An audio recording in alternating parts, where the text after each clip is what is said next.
Hey, Bishop Ireton, Sasha, Taylor, and Amy here. And we're so excited to introduce the next video. Designed and created by Maria Bowman, Melissa Dickerson, and Justin Kiker. The guest speakers are Dr. Kathy Brown, Father Metzger, Mr. Hamer, and Father Kevin Adolsky.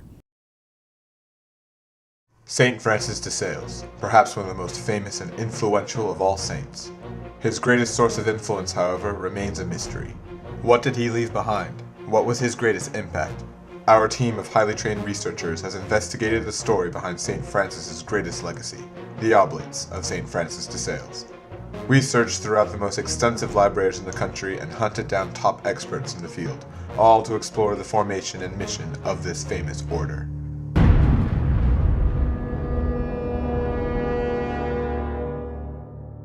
Francis de Sales, very much knew that he wanted to be a priest. He was the Bishop of Geneva in the very early 17th century. He was known for being a pastor and for being a spiritual director. He was known for being a wonderful preacher also. Francis collaborated with Jane de Chantal in founding the Sisters of the Visitation of Holy Mary, a religious order known for the simplicity of its rules and traditions. After Francis's death in 1622, Jane was determined to establish an order of men who, above all, would be formed by the teachings of Francis de Sales.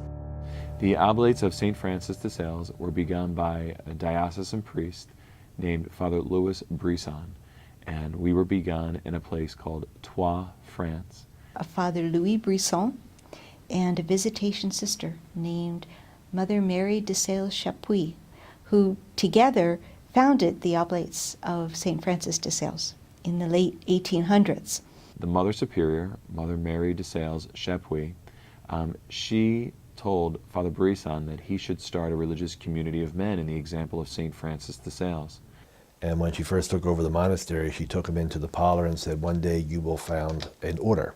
We believe in faith that vision came to this guy, Father Louis Brisson, through the appearance of our Lord Jesus Christ in the monastery when he was working there with the sisters.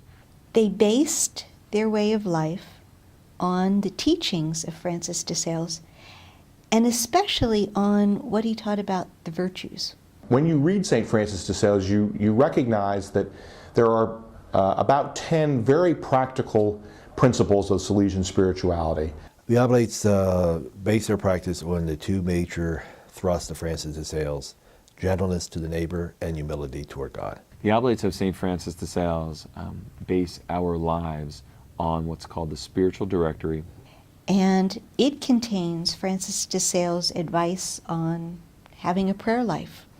And the virtues that are important are the ones that Francis called the little virtues: humility and simplicity and gentleness. There are 4 pillars that sustain the Oblate of St. Francis de Sales: their spirit, community life, prayer life, and ministry. The mission of the Oblates of St. Francis de Sales is to live Jesus.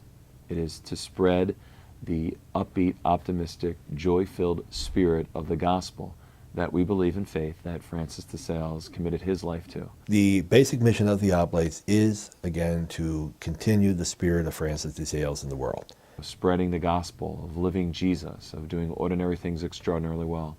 And what they do as a religious order is carry on his spiritual legacy. The Oblates of St. Francis have continued to live out his legacy through basing their practice on his teachings, following the spirit and virtues of St. Francis de Sales.